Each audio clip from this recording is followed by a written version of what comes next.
तो मित्रों, स्वागत है आपका अखंड भारत संकल्प दिवस भाग 3 में। हमने इससे पहले आपको बताया कि किस प्रकार भारत को बांटा गया। आज हम आपको भारत के विभाजन के कारण भी बताएंगे। अंग्रेजों के द्वारा भ्रम फैलाया गया कि भारत एक राष्ट्र कभी नहीं रहा, हमने इसे राष्ट्र बनाया है और बाहर से आए हैं, वे आक्रमणकारी हैं। भारत में मिली जुली संस्कृति है, ना कि हिंदू संस्कृति, गंगा जमुना संस्कृति। स्वाधीनता संग्राम में मुस्लिमों से शर्तों का लेन देन, पूरी मांगे होने पर तभी हम स्वाधीनता में सहयोग करेंगे। 1916 लखनऊ समझौता, मुसलमानों के लिए पृथक निर्वाचन मंडल स्वीकार करना।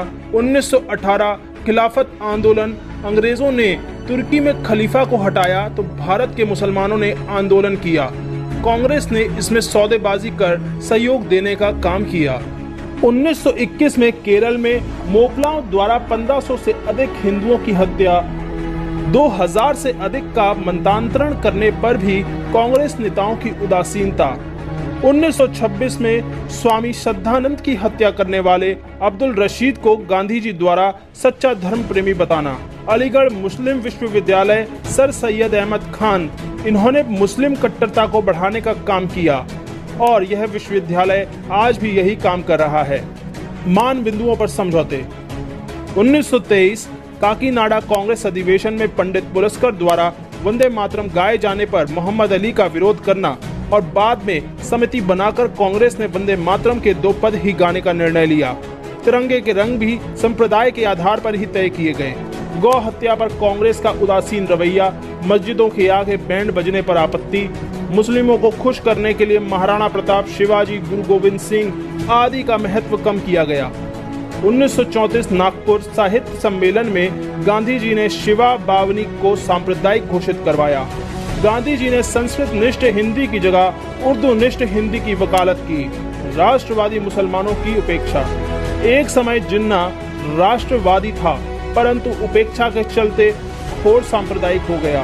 अब्दुल करीम छागला के द्वारा कहा गया, I am Muslim bye religion and Hindu by culture. देश का विभाजन 20वीं सदी की सबसे विध्वंसकारी घटना थी। जिन्ना और सौहार्दवर्दी पाकिस्तान न बनाने पर डायरेक्ट एक्शन के नाम पर खून की नदियां बहाए जाने की धमकियां दे रहे थे।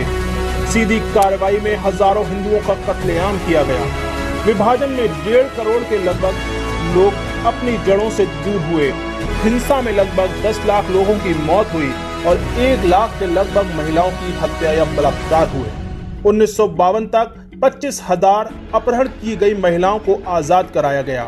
बैंकों में जमा धन का 82.5% भारत को और 17.5% पाकिस्तान को मिला। चल संपत्ति भारत को 80% और पाकिस्तान को 20% मिली। जनसंख्या के अनुपात में पाकिस्तान को जमीन और चल अचल संपत्ति अधिक मिली। टेबल, कुर्सी, बल्ब, झाड़ू, छतरी, पगड़ी, लाठी, rifle, ink pot, blotting paper, stationery जैसी हर चीज का बंटवारा हुआ। किसी पुस्तकालय में एक शब्दकोश मिला तो उसे भी फाड़ कर 2 भाग कर दिए गए। वायसराय के पास 2 बग्गियां थीं, एक स्वर्ण जड़ित और एक चांदी से जड़ी हुई। ताज द्वारा भारत को स्वर्ण जड़ित बग्गी मिली। एक रत्न जड़ित सींग था, उसे तोड़ा नहीं जा सकता था। माउंटबेटन ने याद के रूप में उसे अपने पास रख लिया। पुलिस बैंड के वाद्य भी बनते गए। बांसुरी भारत को तो ड्रम और ट्रम्पेट पाकिस्तान को मिले। शराब कंपनियां भारत को, बदले में पाकिस्तान को मुआवजा मिला।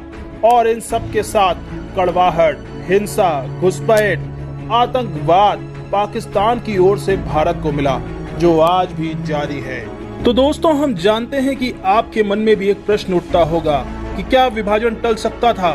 तो आइए हम उसकी जानकारी भी आपके साथ साझा करते हैं। मुस्लिम लीग की हठ धर्मिता और हिंसात्मक कार्रवाई के कारण विवश होकर कांग्रेस ने विभाजन स्वीकार कर लिया। यदि विभाजन स्वीकार न करते तो गृह युद्ध हो जाता। क्या देश की एकता व अखंडता के लिए गृह युद्ध नहीं किया जा सकता था? अमेरिका में अब्राहम लिंकन ने देश के विभाजन और गृह युद्ध में से गृह युद्ध को चुना और आज अमेरिका अखंडता के साथ खड़ा है। ब्रिटिश इतिहासकार लेनर्ड मौसले को पंडित नेहरू ने कहा था, हम बूढ़े हो गए हैं, संघर्ष करते करते थक गए हैं, और नेहरू के मित्र कृष्ण मेनन ने कहा था, कांग्रेस जन राज सत्ता और पद के लिए इतने लोलुप हैं कि संघर्ष चालू रखने की उनकी इच्छा मर ही गई है। कांग्रेस अगर अड़ जाती और मुस्लिम लीग की उपेक्षा करती तो अखंड भारत के मार्ग में कोई बड़ी बाधा ना होती।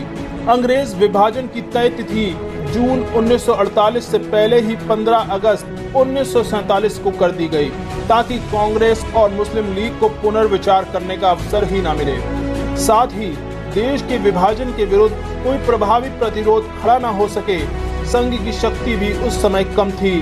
श्री गुरुजी विभाजन के विरोध में देश में प्रवास कर रहे थे। उनकी अखंड भारत की बात को प्रचंड समर्थन भी मिल रहा था। यदि समय मिलता तो प्रभावी प्रतिरोध खड़ा हो सकता था। हिंदू महासभा की शक्ति एकदम कम थी। संघ शक्तिशाली तो था, पर इतना नहीं कि विभाजन को रोक सके, क्योंकि 62 साल की कांग्रेस की तुलना में हमारी उम्र मात्र 22 साल ही थी।